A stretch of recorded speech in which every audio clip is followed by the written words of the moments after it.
wabarakatuh. Baiklah, pada pertemuan kedua kita lanjut di mata kuliah pemanenan hutan. Masih bersama saya Fitri Dasari SBM Program Studi Kehutanan Universitas Sulawesi Barat. Oke, untuk pertemuan kedua kita akan membahas tentang perencanaan pemanenan hutan. Jadi pada pertemuan pertama saya telah menjelaskan bahwa ada 3 aspek yang menekankan kepada proses kegiatan pemanenan hasil hutan. Yang pertama adalah perencanaan sebelum melakukan kegiatan pemanenan hutan itu sendiri. Nah, sekilas saya sudah memberikan gambaran bahwa dalam kegiatan perencanaan pemanenan hutan itu juga sangat penting dilaksanakan. Karena dalam kegiatan perencanaan ini kita harus mencari informasi dan data-data, khususnya informasi dan data mengenai area hutan yang akan kita panen. Nah, semakin banyak informasi yang dapat dikumpulkan, maka akan semakin sempurna rencana yang akan kita buat. Nah, untuk memperoleh informasi ini, salah satunya adalah dengan mengadakan cruising atau penjelajahan. Nah, penjelajahan di sini bukan berarti seperti kita menjelajah dunia ya, namun kita mencari atau menggali informasi dan data-data tentang kegiatan pemanenan hasil hutan ini. Selanjutnya, hasil dari cruising atau penjelajahan ini biasanya diwujudkan dalam 2 bentuk, yaitu dalam bentuk tabel dan dalam bentuk peta. Nah, misalnya saja dalam bentuk tabel atau peta itu adalah informasi mengenai kondisi topografi, kemudian lokasi, persebaran pohon dan jenisnya, serta potensi yang ada. Oke, selanjutnya informasi lapangan apa yang harus kita gali, harus kita jelajahi atau harus kita cruising terlebih dahulu. Di sini ada 4. Yang pertama adalah lokasi.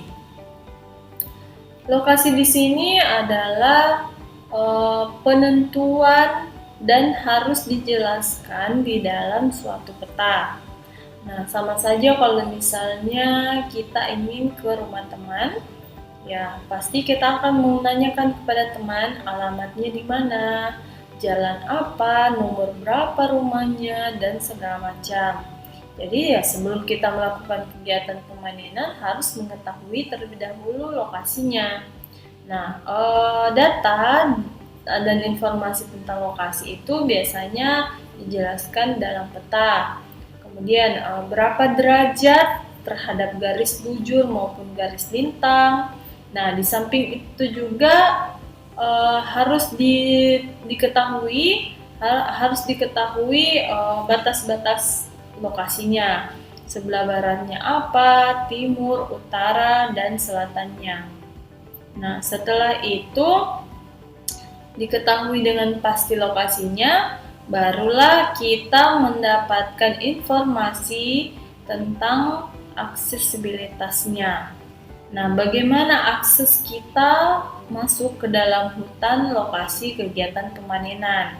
Misalnya saja, apakah kita harus melalui beberapa sungai, atau harus melalui beberapa pemukiman masyarakat, atau beberapa desa, kecamatan, kelurahan, industri, pasar, dan tempat-tempat penting lainnya. Apakah kita mudah masuk ke dalam lokasi atau sulit, atau memang jauh ke dalam, atau memang di dekat pinggir jalan? Nah, semua informasi ini sangat besar manfaatnya di dalam memperkirakan biaya-biaya pemanenan yang harus kita keluarkan, terutama yang menyangkut tentang biaya pengangkutan. Nah, setelah lokasi dan aksesibilitas kita ketahui informasi dan data-datanya, kemudian kita lanjut kepada data persebaran pohon. Nah, pada saat kita melakukan cruising atau penjelajahan informasi dan data, itu harus dibuat pula peta pohonnya.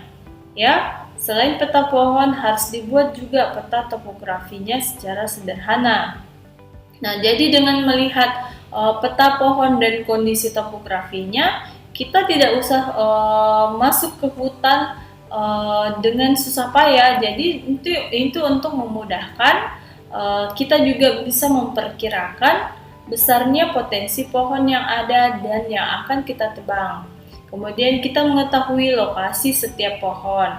Kemudian terutama ya pohon-pohon yang akan ditebang dan bagaimana jalur angkutannya, terutama pada saat angkutan jarak dekatnya ya atau kegiatan penyaradannya. Nah, karena adanya perbedaan kondisi ya, baik hutan maupun topografinya, maka tipe kegiatan yang dilaksanakan juga akan berbeda-beda sesuai dengan kondisi yang dijumpai.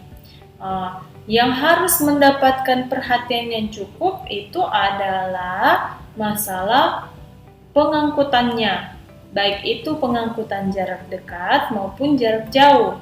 Nah, karena kita ketahui bahwa dalam proses penebangan itu yang kita hasilkan bahan baku adalah kayu. Nah, kayu itu merupakan benda yang berat dan memakan tempat. Nah, sehingga bila dapat menekan biaya pengangkutannya, berarti kita juga dapat menekan biaya pemanenan secara keseluruhan. Karena tidak mungkin misalnya kita mau menebang pohon hanya 1-2 hektar, nah sedangkan truk yang kita sediakan sampai 10 buah, tenaga kerja beberapa puluh. Nah, jadi harus kita ketahui juga luas lokasinya dan segala macam itu untuk mengefisiensi biaya-biaya sehingga kita bisa mendapatkan keuntungan yang lebih besar. Nah, beberapa faktor yang diperhatikan dalam pengumpulan data atau informasi ada 9. Yang pertama, ukuran hasil. Nah, yang harus diperhatikan di dalam ukuran hasil itu adalah pengaruh ukuran hasil terhadap metode dan alat transportnya. Nah, apabila kayu berdiameter kecil, maka untuk alat angkutnya, khususnya truk itu bisa menggunakan truk-truk yang kecil. Nah, akan tetapi misalnya untuk ukuran kayu berdiameter besar dan panjang misalnya ya, maka ya alat angkut truknya itu juga harus yang ukuran besar atau menggunakan loading truck dan trailer. Jadi harus jelas kira-kira ukuran hasilnya itu dia berdiameter besar atau kecil. Kemudian yang kedua, lama beroperasi. Nah, lama beroperasi ini berkaitan juga dengan waktu. Ya, waktu itu bisa dalam waktu harian, bisa pula dalam waktu bulanan maupun dalam tahunan juga ada. Ya, bila industri atau perusahaan itu hanya misalnya beroperasi dalam waktu beberapa tahun saja, maka biasanya disarankan untuk membangun fasilitas sarana prasarana itu yang tidak permanen di dalam hutan. Nah, karena bangunan permanen itu juga memerlukan investasi atau biaya yang tinggi dalam pembangunannya ya. Nah, untuk bangunan permanen itu lebih cocoknya untuk industri atau perusahaan yang jangka operasinya itu memang sepanjang masa. Jadi dalam artian setiap tahun memang sering dilaksanakan kegiatan pemanenan. Nah, untuk peralatan angkutannya juga misalnya untuk jangka panjang itu memang lebih baik menggunakan seperti kereta api ya, dan pengangkutan permanen lainnya yang memang betul-betul dibuat di dalam hutan untuk mengangkut kayu keluar ke industri pengolahan kayu. Nah, tetapi untuk jangka pendek ya lebih baik atau lebih tepatnya menggunakan truk saja apabila memang lebih mudah dilalui ke dalam hutan. Nah, yang ketiga adalah volume dan produksi kayu. Nah, volume yang dipanen ini persatuan luas dalam satuan hektar. Ya, bila volume kayunya itu tinggi dalam setiap hektar, maka dapat digunakan rel. Ya, ini untuk kereta api ya pengangkutannya. Dan sebaliknya untuk yang rendah volumenya itu bisa menggunakan truk saja. Nah, untuk produksi persatuan waktu, bila setiap harinya misalnya dibutuhkan bahan baku yang sangat tinggi atau banyak, maka bisa diperhitungkan produksi per hari satuan. Nah, pengangkutannya juga disarankan itu dengan menggunakan lokomotif. Nah, tetapi bila misalnya bahan baku yang diperlukan tidak terlalu tinggi, maka produksi yang dapat diperhitungkan dengan satuan tahunan dan pengangkutannya bisa menggunakan truk. Selanjutnya, tenaga kerja. Nah, lokasi permanen hutan biasanya itu kan terletak di tempat yang jauh ke dalam hutan ya. Nah, dengan demikian para buruh atau tenaga kerja itu memang harus dibuatkan perumahan, sarana dan prasarana permanen di dalam hutan. Nah, tenaga kerja yang diperlukan untuk permanen itu memang harus mempunyai keterampilan di dalam menggunakan mesin-mesin yang ada, walaupun secara sederhana ya. Kemudian untuk sarana dan prasarana juga tipe pembangunannya itu berbeda-beda. Apakah dia dibuat individu, dibuat per kelompok, dan lain-lain sebagainya. Kemudian yang kelima, fasilitas yang telah ada. Nah, ada perusahaan atau industri memang yang sudah setiap tahun melakukan kegiatan pemanenan, sehingga dia hanya akan menggunakan sarana dan prasarana memang yang telah ada. Begitu pula dengan peralatan-peralatan, sehingga bisa menekan biaya operasi yang lebih kecil. Nah, dibandingkan dia membeli alat yang baru. Nah, yang harus mengeluarkan informasi dan harus menghitung biaya penyusutannya. Nah, semua ini dihitung berdasarkan produktivitasnya dan biaya pengoperasiannya. Nah, bila alat lama memang sudah tidak efisien lagi, ya barulah dibeli alat-alat dan peralatan yang baru. Kemudian yang keenam adalah peraturan yang ada. Jadi misalnya saja pengangkutan yang direncanakan itu harus melalui lewat sungai ya, melalui sungai. Karena ada sungai yang mencukupi untuk keperluan itu. Nah, akan tetapi pemerintah daerah mengatakan bahwa sungai itu tidak boleh dipakai untuk pengangkutan kayu. Nah, karena apa? Sungai itu dimanfaatkan airnya oleh masyarakat untuk air minum atau untuk pembangkit tenaga listrik. Maka hal ini harus diperhatikan untuk peraturan yang ada di sekitar lokasi pemanenan hutan. Kemudian yang ketujuh adalah kebijaksanaan pemilik hutan. Nah, yang kita ketahui bahwa hutan di Indonesia itu semuanya adalah milik negara ya. Hanya pengusahaannya yang dapat dilimpahkan kepada para pemegang HPH. Nah, dengan demikian, hal-hal yang menyangkut kebijaksanaan tentang hutan itu berada sepenuhnya di bawah pemerintah hutan yang dimanfaatkan tidak hanya kayunya, namun juga untuk pariwisata, mengatur tata air, pengembalaan, perlindungan flora dan fauna, dan masih banyak manfaat lain dari hutan itu sendiri. Nah, maka dalam memanenannya memanennya itu manfaat yang banyak itu juga harus dijaga dan mendapatkan perhatian. Jadi bukan hanya berfokus pada kayunya saja. Dan yang terakhir adalah pemulihan tegakan. Nah, diharapkan dalam kegiatan pemanenan itu dilakukan tebang pilih biasanya ya, karena hasil tebangan pada siklus berikutnya itu biasanya lebih tinggi atau paling tidak sama dan tidak menurun hasilnya. Hal ini juga dapat diupayakan dengan cara pemulihan tegakan, yakni dengan cara memastikan jenis-jenis pohon itu yang dianggap tidak komersil lagi. Selanjutnya, yang kedua adalah perencanaan operasi pemanenan.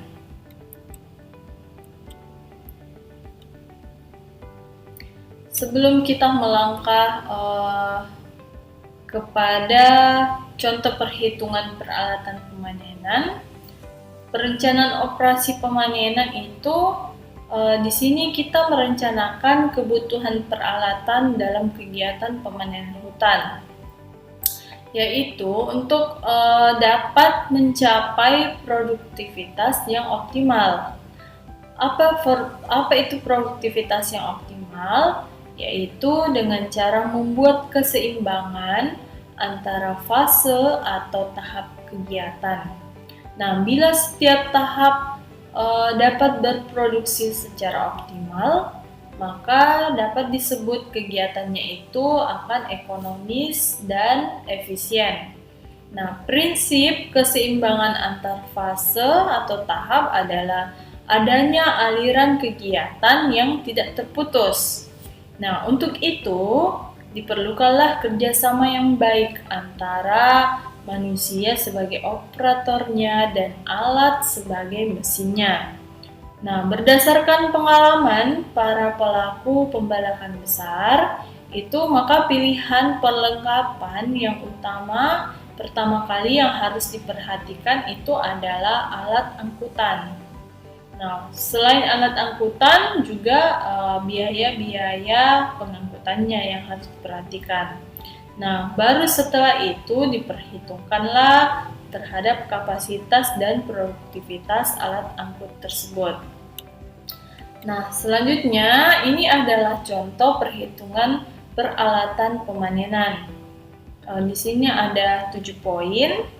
Poin 1 sampai 3 ini kita misalkan ya, target tebangan per tahun itu AAC ya, annual allow cutting-nya adalah 50.000 meter kubik.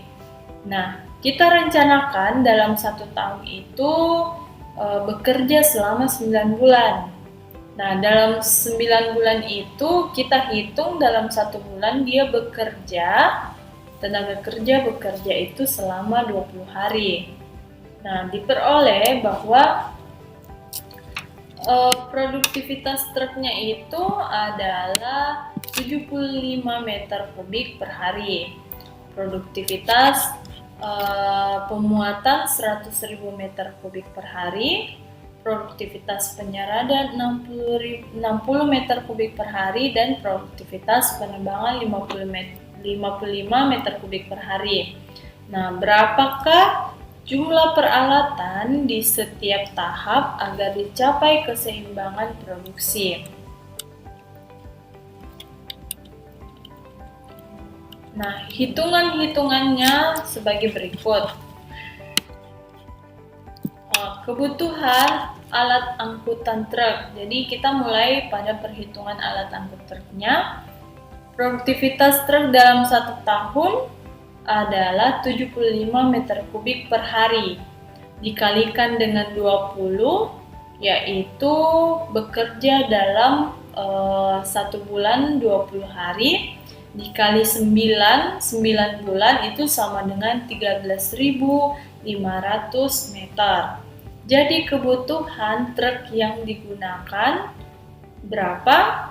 50.000, yaitu AAC-nya dibagi dengan 13.500 sama dengan 3 buah. Jadi truk yang kita gunakan di dalam target tebangan per tahun 50.000 meter kubik sebanyak 3 buah. Nah, untuk produktivitas loader, traktor sarat dan chainsaw per tahunnya itu berapa buah? Nah, ini bisa kita hitung juga berdasarkan produktivitas berapa meter kubik per harinya ya. Kalau tadi contohnya truk itu, produktivitas truknya itu adalah 75 meter kubik. Nah, kalau misalnya loader tadi produktivitas pemuatannya adalah 100. Nah, dikalikan juga dengan 20 hari dikali dengan 9 bulan sama dengan berapa? Lalu kebutuhannya berapa? 50.000 dibagi dengan hasil tadi, sehingga didapatkanlah berapa buah. Jadi perhitungannya juga sama dengan untuk traktor sarat dan chainsaw. Jadi agar tercipta keseimbangan dalam setiap tahap, untuk pelaksanaan pemanenan dengan AAC sebesar 50.000 meter ya, maka diperlukan peralatan berapa? Chainsaw-nya berapa? Kemudian traktor sarat, kemudian loader dan truknya berapa. Nah, inilah yang tugas kalian harus kumpulkan sampai pada hari ini.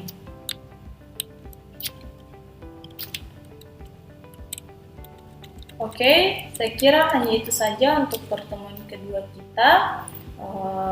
Silahkan mengerjakan tugas dengan sebaik-baiknya. Assalamualaikum warahmatullahi wabarakatuh.